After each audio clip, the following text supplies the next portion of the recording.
اس کا غم و غصہ تھا، یعنی کہ جو جل رہا تھا اندر سے، جس کو جلن تھی میرے نبی کے آنے سے، میرے نبی کی عزتوں سے، میرے نبی کے اسلام سے، میرے نبی کی تبلیغ سے، میرے نبی کے حسن سے، جس کو حسد ہے، جو جلتے ہیں، تو تمہاری جلن ایسے تو نہیں ختم ہوگی، ہمیشہ اپنے نبی کی مدد کرتا رہوں گا۔ وَكَذَلِكَ أَنزَلْنَاهُ آيَاتٍ بَيِّنَاتٍ وَأَنَّ اللَّهَ يَهْدِي مَن يُرِيدُ، اور اسی طرح ہم نے اتارا ہے اس کتاب کو روشن دلیلوں کے ساتھ، اور بے شک اللہ تعالیٰ ہدایت دیتا ہے جسے چاہتا ہے۔ اعوذ باللہ من الشیطان الرجیم، بسم اللہ الرحمن الرحیم۔ درود شریف۔ اللہم صلی علی سیدنا و مولانا محمد وعلی آل سیدنا و مولانا محمد وبارک وسلم وصلی علیہ۔ حاضرین محترم، ناظرین اور سامعین، دورہ تفسیر القرآن پارہ نمبر 17، رکوع نمبر 9، سورہ حج، آیات 15، 16، 17 اور 18۔ اللہ تعالیٰ قرآن حکیم کی ان خوبصورت راہوں پر، علم کی ان پائیدار راہوں پر ہم سب کو استقامت عطا فرمائے، اور خلوص کی دولت سے اللہ تعالیٰ ہم سب کو مالا مال فرمائے۔ آج کی جو پہلی آیت ہے، خدا تعالیٰ ارشاد فرماتا ہے، من کان یظن، جو شخص یہ خیال کیے بیٹھا ہے، لن ینصرہ اللہ، کہ اللہ تعالیٰ ان کی مدد ہرگز نہیں کرے گا، فی الدنیا، دنیا میں، والآخرہ، اور آخرت میں۔ اس آیت کا جو شان نزول ہے کہ یہ آیت کس کے متعلق نازل ہوئی، اور اس سے کیا مراد ہے کہ اللہ تعالیٰ کس کی مدد نہیں فرمائے گا۔ تو ہو ضمیر جو ہے، لن ینصرہ، یہ جو ہو ضمیر ہے اس کا مرجع نبی پاک صلی اللہ علیہ وآلہ وسلم ہیں، آپ کی ذات ہے۔ اب گرامر کا ایک سوال ہو سکتا ہے کہ جو ضمیر ہوتی ہے اس کا پیچھے قریب قریب مرجع ہونا لازمی ہوتا ہے۔ صراحتاً نبی علیہ السلام تو سابقہ کسی آیت میں ذکر نہیں ہوئے، لیکن پیچھے چونکہ ایمان کی بات ہوئی ہے تو ایمان میں اللہ اور اللہ کے رسول صلی اللہ علیہ وآلہ وسلم کا تعلق ہے کہ حضور پاک پر بھی ایمان لانا ضروری ہوتا ہے اور اللہ کی ذات پر بھی ایمان لانا ضروری ہوتا ہے، تو یہاں پر اشارتاً نبی پاک جو ہیں وہ موجود ہیں صلی اللہ علیہ وآلہ وسلم۔ امام ابو جعفر محمد بن جریر طبری رحمۃ اللہ تعالیٰ علیہ، المتوفیٰ 310 ہجری، لکھتے ہیں کہ اس سے مراد یعنی کہ ہو ضمیر کا مرجع نبی پاک صلی اللہ علیہ وسلم ہے، یعنی وہ لوگ جو حسد کرتے تھے، وہ جلتے تھے نبی علیہ السلام کی ذات سے، انہوں نے یہ کہا کہ اللہ تعالیٰ ان کی مدد نہیں کرے گا، نہ دنیا میں نہ آخرت میں۔ تو دو اقوال ہیں، ایک قول یہ ہے، مقاتل کہتے ہیں کہ یہ آیت بنو اسد اور بنو غطفان کے کچھ گروہوں کے بارے میں نازل ہوئی۔ انہوں نے معاہدہ کیا ہوا تھا یہودیوں کے ساتھ کہ وہ ہمیں غلہ پرووائڈ کریں گے، تجارت کا لین دین کا ان کا معاہدہ تھا آپس میں۔ تو پھر نبی پاک صلی اللہ علیہ وآلہ وسلم کے ساتھ بھی ان کا معاہدہ ہو گیا، تو آقا علیہ السلام نے ارشاد فرمایا کہ پھر تم یہود کے معاہدے سے دستبردار ہو جاؤ۔ تو آپس میں کہنے لگے کہ اللہ تعالیٰ اگر محمد صلی اللہ علیہ وسلم کی مدد نہ کرے تو پھر ہم کیا کریں گے؟ اگر اللہ پاک نے ان کی مدد روک دی، اللہ پاک نے ان کی مدد اگر نہ کی تو پھر تو ہم بھی بے مدد، بے آسرا و سہارا رہ جائیں گے، اس لیے کہ آقا علیہ السلام فرماتے ہیں کہ میرا اللہ میری مدد کرتا ہے، ہم اللہ کے حکم سے چلتے ہیں، ساری کائنات کو اللہ چلانے والا ہے، میرے پہ اللہ تعالیٰ وحی نازل فرماتا ہے، تو ان کی تو مدد بند ہو گئی تو پھر ہم کیا کریں گے؟ چونکہ یہود ہمیں غلہ دینا بھی بند کر دیں گے۔ تو رب ذوالجلال نے یہ آیت نازل فرما کے جواب دیا کہ تمہاری غلط فہمیاں اور تمہارے خیالات اور غلط خیالات غلط ہی رہیں گے، اللہ اپنے نبی کی دنیا میں بھی مدد فرمائے گا، آخرت میں بھی مدد فرمائے گا۔ ایک اور قول یہ ہے کہ نبی علیہ السلام کے جتنے حاسدین تھے، حسد کرتے تھے، دیکھیں جو بندہ کسی کی خوبی کو نہیں مانتا وہ حسد میں مبتلا ہو جاتا ہے۔ یاد رکھیں، ہم کلاس، ہم جماعت، ہم عمر، روم میٹ جسے کہتے ہیں، روم میٹ یا کولیگز آپس میں، بعض اوقات بڑے رتبے کے بندے سے بھی چھوٹے رتبے کے بندے کو حسد ہو جاتا ہے، خاص کر چھوٹے لوگ ہی جو ہیں، چھوٹے دلوں کے لوگ جو ہیں وہ حسد کا شکار ہوتے ہیں، اور ان کو اللہ کی طرف سے سزا کیا ملتی ہے؟ وہ اپنے ہی حسد کی آگ میں جلتے رہتے ہیں، وہ کر کچھ بھی نہیں سکتے۔ یاد رکھیں کہ حاسد بندہ اپنے محسود جس کے ساتھ وہ حسد کر رہا ہوتا ہے وہ بڑی چالیں چلتا ہے اس کو گرانے کی، بہت کچھ کرتا ہے، لیکن ہوتا کیا ہے کہ گڑھے میں وہ خود ہی گرتا ہے۔ تو یہ لوگ آقا علیہ الصلوۃ والسلام کے ساتھ حسد کرتے تھے۔ اب بھائی حسد تو بیماری ہو جاتی ہے، اس کا علاج کیا ہے؟ بھائی اس کا علاج ہے، پہلے نمبر پہ علاج یہ ہے کہ بندہ تسلیم کرے کہ اللہ نے کسی کو رتبہ دیا ہے تو وہ اس کا اہل تھا، اللہ نے دیا ہے نا، اللہ کی تقسیم پہ راضی رہے بندہ۔ جو بندہ خدا کی تقسیم پہ راضی نہیں رہتا وہ حسد میں مبتلا ہو جاتا ہے، وہ بڑا بے وقوف انسان ہوتا ہے جو حسد کرتا ہے، اس کو سمجھ ہی نہیں آتی میں کیا کر رہا ہوں۔ تو یہ حاسدین جو نبی پاک صلی اللہ علیہ وآلہ وسلم جو ہے ان کی ذات کے ساتھ حسد کیا جا رہا ہے۔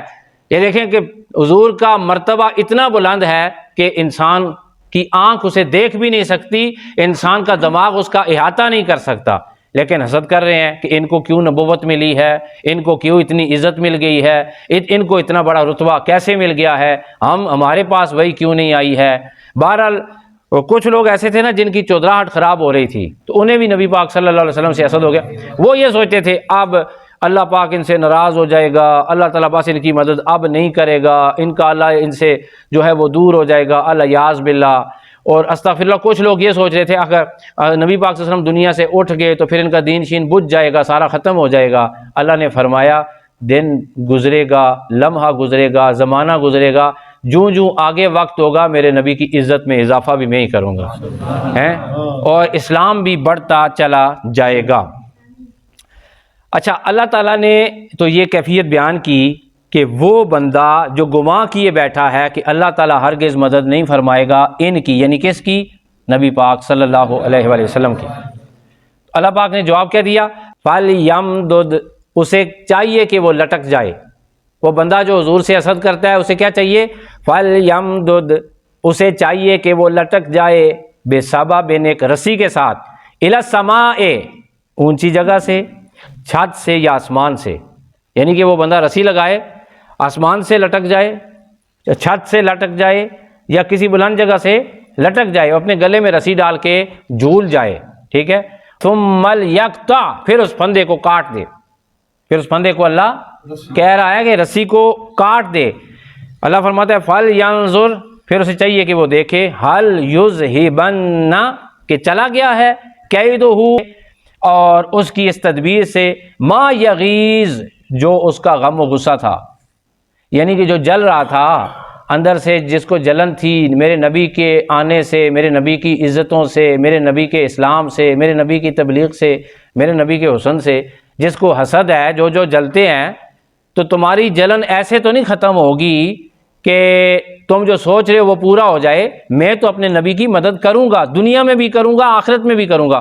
ممکن ہے تم کسی بلند جگہ سے رسی لٹکاؤ اور اس کے ساتھ پھندے کے ساتھ اسے جھول جاؤ، اور پھر جب تم جھولو اور پھر اس کے بعد دیکھو کہ تمہاری جلن شاید اس لٹکنے سے کیا ہو جائے، ختم ہو جائے۔ بندہ اونچی جگہ سے لٹکتا ہے نا، دو مرنے کے طریقے ہیں، بندہ اونچی جگہ سے رسی باندھ کے لٹک جائے تو یہ اسے پھندا لگتا ہے، مر جاتا ہے بندہ۔ تو اللہ تعالیٰ ارشاد فرماتے ہیں بلند و بالا جگہ پر تم رسی کو لٹکاؤ اور اپنے آپ کو پھندا لگاؤ یا اس کے ساتھ لٹک جاؤ، پھر رسی کو کاٹو، نیچے گرو، اور نیچے گر کے پاش ہو جاؤ، ہڈیاں تمہاری جو ہیں وہ ٹوٹ جائیں اور تم دنیا سے چلے جاؤ، یا زخمی ہو جاؤ، یا تباہ و برباد ہو جاؤ۔ شاید تمہارے دل کو چین پہنچے، تمہیں اس سے کبھی بھی چین نہیں پہنچ سکتا کہ تمہارا یہ خواب پورا ہو کہ میں اپنے نبی سے ناراض ہوں گا، میں اپنے حبیب سے میں کبھی بھی ناراض نہیں ہوگا، میں ہمیشہ اپنے نبی کی مدد کرتا رہوں گا۔ کتنا بڑا جواب دیا ہے اللہ تعالیٰ نے اپنے پیارے نبی پاک صلی اللہ علیہ وسلم کی حمایت میں۔ وَكَذَلِكَ أَنزَلْنَاهُ آيَاتٍ بَيِّنَاتٍ وَأَنَّ اللَّهَ يَهْدِي مَن يُرِيدُ، اور اسی طرح ہم نے اتارا ہے اس کتاب کو روشن دلیلوں کے ساتھ، اور بے شک اللہ تعالیٰ ہدایت دیتا ہے جسے چاہتا ہے۔ بھائی جسے اللہ نے ہدایت دی وہ تو حسد میں مبتلا نہیں ہوئے، حضرت ابوبکر صدیق تو حسد میں مبتلا نہیں ہوئے، عمر فاروق تو حسد میں مبتلا نہیں ہوئے، عثمان غنی تو حسد میں مبتلا نہیں ہوئے۔ مولا علی تو حسن میں مبتلا نہیں ہوئے۔ 1,24,000 جو حضور علیہ الصلوۃ والسلام کے فالورز ہیں، انہوں نے حضور کے سامنے گردن جھکائی ہے، نبی نے انہیں بادشاہ بنا دیا ہے۔ دنیا کی گردنیں ان کے سامنے جھک گئی ہیں جو نبی کے سامنے جھک گئے ہیں۔ حضور سے جنہوں نے عشق کیا ہے، اللہ تعالیٰ کے سامنے جنہوں نے سجدہ کیا ہے۔ اللہ فرماتا ہے کہ یہ روشنی ہے، یہ جسے میں چاہتا ہوں اسے ہی ہدایت دیتا ہوں۔ ان الذین آمنوا، بے شک اہل ایمان، والذین ہادوا، یہودی اور وہ لوگ جو یہودی ہیں، والصابئین اور ستارہ پرست جنہیں صابی کہتے ہیں، والنصارى اور عیسائی، والمجوس آتش پرست، والذین اشرکوا اور وہ لوگ جو شرک جنہوں نے کیا، ان اللہ بے شک اللہ تعالیٰ یفصل فیصلہ فرمائے گا، بینہم ان کے درمیان، یوم القیامت قیامت کے دن، ان اللہ علی کل شیء شہید، بے شک اللہ تعالیٰ ہر چیز کا مشاہدہ فرما رہا ہے۔ جو بھی جس مذہب کے ساتھ بھی تعلق رکھتا ہے، قیامت کو پتہ چل جائے گا کس کا مذہب سچا ہے۔ یہ لوگ جس وقت دیکھیں گے ایمان والوں کو عزتیں مل رہی ہیں، کاش ہم ایمان کو قبول کر لیتے۔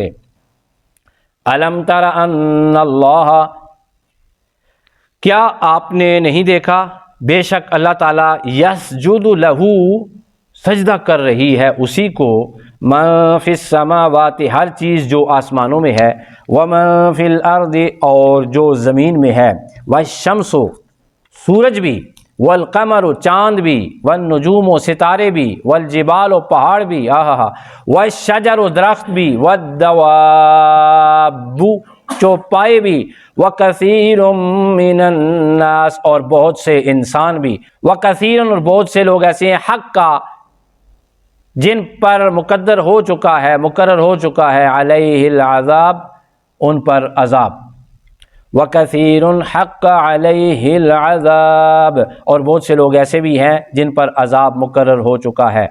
وَمَن يُهِنِ اللَّهُ فَمَا لَهُ مِن مُكْرِمٍ اور جس کو ذلیل کر دے اللہ تو کوئی اسے عزت دینے والا نہیں۔ ان اللہ یفعل ما یشاء، بلا شبہ اللہ تعالیٰ کرتا ہے جو کچھ وہ چاہتا ہے۔ اس آیت میں اللہ تعالیٰ نے ارشاد فرمایا کہ یہ چاند، سورج، ستارے، نباتات، جمادات اور کچھ انسان اللہ ہی کو سجدہ کرتے ہیں۔ یہ اصل میں ان لوگوں کے لیے سبق تھا کہ جو ستارہ پرست تھے، اللہ نے فرمایا ستارے تو مجھے سجدہ کر رہے ہیں۔ جو سورج کو سجدہ کرتے تھے، اللہ فرماتا ہے سورج تو مجھے سجدہ کرتا ہے۔ جو چاند کو الہ مانتے تھے، اللہ نے فرمایا یہ چاند تو میرا ماننے والا، یہ مجھے مانتا ہے۔ اور جو درختوں کو سجدہ کرتے ہیں، پتھروں کے بنے ہوئے بتوں کو سجدہ کرتے ہیں، اللہ فرماتا ہے کائنات میں جو چیز ہم نے بنائی ہے، یہ ساری چیزیں مل کر ہمارا سجدہ کر رہی ہے۔ بخاری شریف حدیث کا نمبر ہے 4803، نبی پاک صلی اللہ علیہ وآلہ وسلم نے فرمایا، کیا تم جانتے ہو یہ سورج کہاں جاتا ہے؟ کیا تم جانتے ہو سورج کہاں جاتا ہے؟ صحابہ کرام رضوان اللہ تعالی علیہم اجمعین نے عرض کی، یا رسول اللہ صلی اللہ علیہ وسلم، اللہ ورسولہ اعلم، اللہ اور اس کے رسول بہتر جانتے ہیں، زیادہ جانتے ہیں۔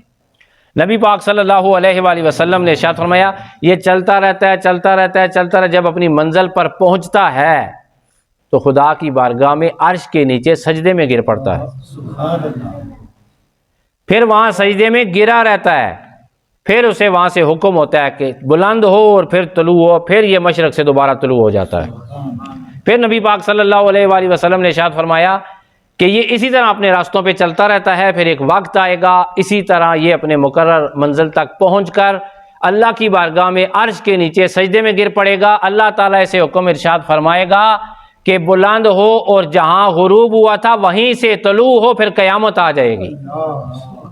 علامہ طبری رحمۃ اللہ تعالی علیہ آپ فرماتے ہیں کہ سورج جو ہے جس وقت مغرب کو غروب ہوتا ہے، گویا کہ وہ اللہ تعالیٰ کی بارگاہ میں سجدہ کرتا ہے۔ اب ایک اعتراض سوال ہو سکتا ہے، وہ ادھر سے غروب ہوتا ہے، دوسرے ملک میں جا کے تو طلوع ہو جاتا ہے۔ تو مفسرین کرام فرماتے ہیں کہ انسانی عقل ادراک نہیں کر سکتی کہ سورج کیسے خدا کے عرش کے نیچے جا کے سجدے میں گرتا ہے. ہم نہیں. جب نبی پاک صلی اللہ علیہ وسلم نے ارشاد فرمایا تو مفسرین کرام فرماتے ہیں کہ ہر ملک میں جس وقت سورج طلوع ہوتا ہے نئے انداز میں رب تعالیٰ ہی اسے طلوع ہونے کا حکم دیتا ہے. وہ جو ہی سجدے میں گرتا ہے اللہ تعالیٰ اسے طلوع ہونے کا حکم دیتا ہے. وہ نئے ملک میں جا کے ایک ملک سے غروب ہوتا ہے تو پھر سجدہ کرتا ہے, اللہ اسے دوسرے ملک میں طلوع ہونے کا آرڈر دے دیتا ہے. پھر ایک وقت ایسا آئے گا اللہ فرمائے گا بلند ہو, اور جہاں غروب ہوا تھا وہیں سے طلوع ہو. پھر مغرب سے سورج طلوع ہوگا اور کیا ہوگا؟ قیامت ہے. کہتے ہیں جی کہ ستارے جب غروب ہوتے ہیں تو سجدہ کرتے ہیں, چاند جب غروب ہوتا ہے تو سجدہ کرتا ہے, سورج جب غروب ہوتا ہے تو سجدہ کرتا ہے, اور درخت, نباتات, جمادات, دنیا کی ہر چیز کا جب سایہ بنتا ہے تو یہ سجدہ بھی کرتے ہیں, یہ خدا کی عبادت بھی کرتے ہیں. ان کا سایہ بنتا ہے, سمجھ لیں کہ یہ عبادت کر رہے ہیں. یہ مفسرین کرام فرماتے ہیں.